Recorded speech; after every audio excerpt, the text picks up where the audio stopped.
Bueno, vamos ahora a discutir el tema de la prevención primaria. Puntualmente, ¿cuál es el aporte que pueden hacer ciertos métodos en la detección de aterosclerosis subclínica para indicar ciertas intervenciones, puntualmente en este caso las estatinas, en pacientes que no han tenido un evento vascular? Bueno, entonces el tema es prevención primaria y score de calcio, como una manifestación de aterosclerosis subclínica en pacientes que no han tenido un evento vascular. Muy bien, la indicación de hipolipemiantes en prevención primaria, según lo que indican las sociedades americanas de cardiología, debería fundamentarse específicamente en el riesgo. Si uno tiene un riesgo calculado a través de esta ecuación, de menos del 7,5% a 10 años, no debería indicar estatinas. Si por el contrario es igual o superior al 7,5% en 10 años, debería fundamentarse en estatinas. Es decir, fíjense ustedes que la indicación se está haciendo fundamentalmente no por el valor del colesterol, sino simplemente por el riesgo calculado de todos los factores de riesgo que están incluidos en esta ecuación, y esto es para las sociedades americanas de cardiología y la American Heart Association. ¿Cuál es el problema que se ha planteado con esto? Que un número importante de pacientes en prevención primaria deberían recibir estatinas, simplemente porque entran en este cálculo del riesgo, más allá de los valores de colesterol, y esto determinó que algunos médicos hayan considerado que probablemente es un exceso tratar a tanta cantidad de pacientes y durante tantos años con este tipo de intervenciones. Bueno, aquí se ha planteado la siguiente discusión. ¿Sería factible a través de una detección de aterosclerosis subclínica, por ejemplo por score de calcio a través de una TC con un punto de corte 0, es decir, tienen algo de calcio, no tienen nada? ¿Podría uno, cuando hace esta estimación, podría determinar que esto es superior al criterio anterior? O dicho de otra forma, tratar cuando el paciente tiene más de 0 de score de calcio y no hacerlo cuando tiene un valor de 0, es decir, no tiene calcio. ¿Es este criterio superior al criterio anterior calculado a través de la fórmula que incluye los factores de riesgo y estimar un riesgo aproximado? Es decir, ¿es la imagen más fuerte que el cálculo de riesgo? Y la otra opción que podría surgir acá es, si yo combino este cálculo de riesgo con la tomografía para estimar el nivel de calcio, combinado, ¿no me permitiría esto optimizar la indicación de estatinas? Por último, ¿cómo aplicarían estas cuestiones, estos dos interrogantes, en una estrategia individual versus una estrategia poblacional? Bueno, veamos. ¿Qué dice la American Heart Association o el American College of Cardiology? Dice, mire, cuando usted evalúa el riesgo y hay cierta duda con respecto a si realmente el nivel de riesgo está en este valor, usted podría considerar una serie de factores adicionales para determinar si va a emplear o no estatinas.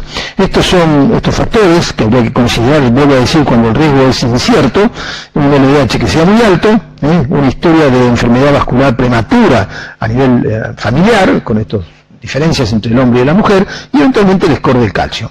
Es decir, si tiene dudas con esto, según lo que dice el American College, para el tema que a nosotros nos interesa, fíjese si hay algún valor de calcio en las subcoronarias, y eso forzaría la indicación de estatina. ¿Qué dice la Sociedad Argentina de Cardiología? En principio toma posición cuando uno detecta calcio, pero no hay prejuicios con respecto a cuándo indicar o cuándo solicitar un score de calcio para de ahí en más ver si va a indicar o no tratamiento. Es decir, dice qué hay que hacer, pero no dice cuándo deberíamos obtener el score de calcio. Estos son dos estudios, ¿verdad? Uno es el estudio MESA, el otro es este que está aquí. En los dos se ha intentado analizar cómo podría el score de calcio ser útil en la indicación de estatinas en prevención primaria. Yo voy a analizar solamente uno, que es el estudio MESA. Este es el riesgo calculado por una fórmula que emplea la American College of American Heart. Y esto es el nivel de riesgo una vez que el estudio ha sido negativo. O sea, veamos así: si un paciente tiene 10% de riesgo calculado, ¿cuánto va a tener si el estudio es negativo? ¿Cuánto bajo 10% cuando tengo alguno de todas estas formas de estimar aterosclerosis subclínica o el gran nivel de riesgo con un resultado negativo? Esto demuestra que la única curva que realmente disminuye el riesgo con un test negativo es el score de calcio, porque todas las otras, ¿verdad?, no aportan mayor información. Ejemplificándolo un poquito más en detalle, si yo tengo un paciente que le calculó un riesgo del 10% y hago un score de calcio que sea 0, los autores dicen el nivel de riesgo puede caer casi a la mitad. De modo que ese sería el único elemento de aterosclerosis subclínica, el score de calcio, que tiene valor. Dos los otros tendrían menos valor, inclusive el espesor medio intimal y la ausencia de placas en un ecodoppler carotídeo. Ahora, llevando estos números, fíjense lo siguiente: supongamos que se analiza el estudio de MESA. Esta es la población total del MESA. La tasa de eventos vasculares fue del 10,4%, un periodo más o menos de 6 años. 10,4%, tasa de eventos vasculares, en la población total. Ahora bien, cuando uno calcula a través de la ecuación el riesgo y el mismo le da más de 7,5, la tasa de eventos vasculares en este grupo de pacientes, de 3.800 pacientes, fue del 15,8. Todos estos tienen más del 7,5% y el valor medio se ubica en 15,8%. Ahora, si el cálculo le da menos de 7,5, ¿verdad?, el enfermo tiene 3,5% de riesgo. Es decir, que yo este valor de 10,4 lo llevo a 15,8 con más de 7,5 de cálculo, y si es menos de 7,5 lo llevo a 3,5. Es decir, gran capacidad de discriminación de la ecuación en una población con un riesgo basal estimado en el 10%. Ahora, si me olvido de esto y ahora calculo por score de calcio, si es más de 0 me da 16,8, muy parecido a esto. Y si por el contrario es de menos de este valor, lo que me da es un valor mucho menor. De modo que el score de calcio y la ecuación de riesgo siguen teniendo ambos el mismo valor en cuanto a estimar el riesgo vascular. Si fuera así, yo diría, bueno, me voy a manejar estrictamente con la ecuación, con el cálculo, ya que no me requiere obtener el score de calcio, y el score de calcio, que es una técnica que en alguna medida es más compleja, no me aporta ningún tipo de información. Ahora, la pregunta que sigue es, ¿qué pasa si yo combino esto? Es decir, en los enfermos que tienen calculados más de 7,5, y yo digo, le voy a tener que dar estatinas, ¿qué pasa si yo estimo el calcio para ver si acá tengo capacidad de discriminación? O dicho de otra forma, ¿qué posibilidad tengo de no tratar a pacientes que por cálculo debería tratar, pero que tienen el score de calcio negativo? O al revés, si el cálculo de la ecuación me dice no hay que tratar porque tienen un riesgo muy bajo, ¿qué pasa si en el score de calcio obtengo un valor que es superior a 0, es decir, que ya hay cierta clasificación de las coronarias? Es decir, cuando yo combino ecuación con el score de calcio, ¿qué posibilidades hay de obtener algún beneficio en cuanto a optimizar el tratamiento con estatinas? Bueno, veamos si el cálculo me da a mí muy bajito. Cuando el cálculo me da muy bajo, ¿yo puedo detectar pacientes con score de calcio que tengan un poco más de riesgo y los deba tratar? Fíjense, si el paciente tiene score de negativo, bueno, más o menos está en el mismo rango. Pero si tiene score positivo y el cálculo de riesgo es muy bajo, probablemente no hay ningún valor a indicar una tomografía de estimar el score de calcio, porque voy a rescatar muy pocos pacientes. Es decir, si el cálculo me da muy bajo, no debería hacer nada. Ahora bien, y si el cálculo me da alto, es decir, me hice el cálculo y me dio que tiene más de 7,5, tiene un riesgo de 15,8, ¿es posible sustraer a algunos pacientes para que no se traten? Si a esta población le hago el score de calcio, tengo que el score de calcio es positivo, bueno, tiene mucho riesgo, y si el score de calcio es negativo, tiene un nivel de riesgo que es relativamente bajo, pero muy cercano a los que las sociedades me dicen que tengo que tratar. Por lo tanto, la pregunta es, llegados a este punto, ¿qué conclusiones podemos obtener? Y yo diría lo siguiente: en primer lugar, el score de calcio no es superior al riesgo calculado mediante una ecuación que incluye los factores de riesgo. Es decir, no es superior. Ahora, con score de calcio de menos de 7,5% a 10 años, el score de calcio no aporta. Y con más de 7,5%, a los cuales yo, según las guías, debería indicar estatinas, tal vez podría reducir el número de pacientes a tratar si me da, frente a este cálculo de riesgo, un score de calcio negativo. Ahora, el problema que tengo acá es que casi debería indicar un 50% de tomografías computadas en todo paciente que está en riesgo primario, y ese es un problema. De modo que, ¿qué conclusión podemos obtener de esto? Una propuesta podría ser la siguiente. Si tiene menos del 7,5% no le doy estatinas y no hago nada. Si tiene más del 10%, le tengo que dar estatinas. La pregunta es, en este nivel de riesgo, para no intentar hacer tomografías a todo el mundo, ¿podría yo tener una estrategia fundamentada en la tomografía? Entonces, menos del 7,5 no le doy estatinas, más del 10% le tengo que dar estatinas, y en este nivel intermedio de riesgo la tomografía podría indicar lo siguiente.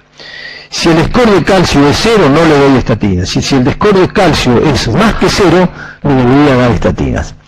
Con esta estrategia, en este nivel de riesgo intermedio o bajo, yo estoy indicándole un score de calcio a 1 de cada 4 pacientes que vienen a la consulta en prevención primaria. Y estoy disminuyendo el empleo de estatinas entre un 20 y un 25%. Y esta es la ecuación epidemiológica que deberíamos considerar. Es decir, cuando tengo algunas dudas, porque el nivel de riesgo me da menos del 1%, pero más que menos del 10%, pero más del 7,5%, un score de calcio me permitiría decir si lo tengo que tratar o no lo tengo que tratar con estatinas. Y esto en alguna medida es lo que ya ha indicado la American Heart y la American College of Cardiology. Es cuando usted calcula un nivel de riesgo y le da ciertas dudas con respecto al tratamiento o no tratamiento, usted puede considerar factores adicionales, entre los cuales estos podrían ser el score de calcio, que en este caso se ubican en el 300%, pero que probablemente no haya mucha diferencia con un score de calcio 0 para manejarse con un mayor margen de seguridad. Creo que estos son elementos de juicio que nos permitirían, a pesar de que el nivel de evidencia que tenemos no es muy fuerte, son en análisis en detalle, estos estudios nos permitirían combinar en un grupo de pacientes con riesgo calculado dudoso, calcular un poquito mejor el nivel de riesgo y sobre eso indicar con más fundamento las estatinas. Ahora, lo que hemos discutido hasta ahora sería una estrategia poblacional. ¿Cómo aplicamos esto cuando un paciente viene a vernos en el consultorio? Miren lo que podría pasar si un enfermo nos consulta. Dice el paciente, quisiera conocer mi riesgo vascular. He leído que si mis coronarias no tienen calcio, no voy a tener un infarto. Esto es lo que plantea el paciente. El doctor le dice, miren, al igual conclusiones, podemos llegar evaluando sus factores de riesgo. El cálculo de riesgo, 10% a 10 años, me indica que yo debería medicarlo con estatinas. El paciente dice, ¿estás seguro? ¿Debo ser medicado toda la vida? Y si no tuviera calcio, a lo mejor no necesito ser medicado desde ahora. El médico le responde, mira, a través de mis análisis tengo entre el 20 y el 25% de probabilidad de que así sea. En ese caso no le daría tratamiento. Y el médico, inmediatamente entrando en el análisis que le está haciendo el paciente, dice, ¿quiere que le pida la TC para averiguarlo del calcio? Y el paciente le dice, sí, mejor, creo que sí sería mejor. Como ustedes se darán cuenta, esta es una situación que se nos puede plantear permanentemente. Si alguien tiene algún nivel de información acerca de cuál es el valor de la TC para optimizar la indicación de estatinas.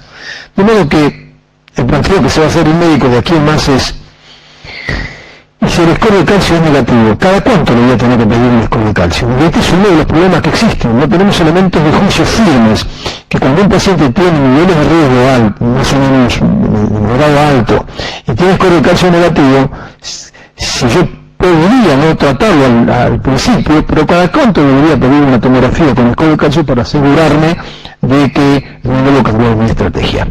Y este es uno de los problemas que se plantea, pero de cualquier forma mi intención es, fíjense ustedes que uno debería ser un poco flexible con respecto a esta situación, y bueno, y si se plantean dudas, o el paciente tiene dudas, evidentemente no podemos renunciar a una imagen que nos permite en alguna medida conocer exactamente cuál es el impacto de sus factores de riesgo en sus coronarias.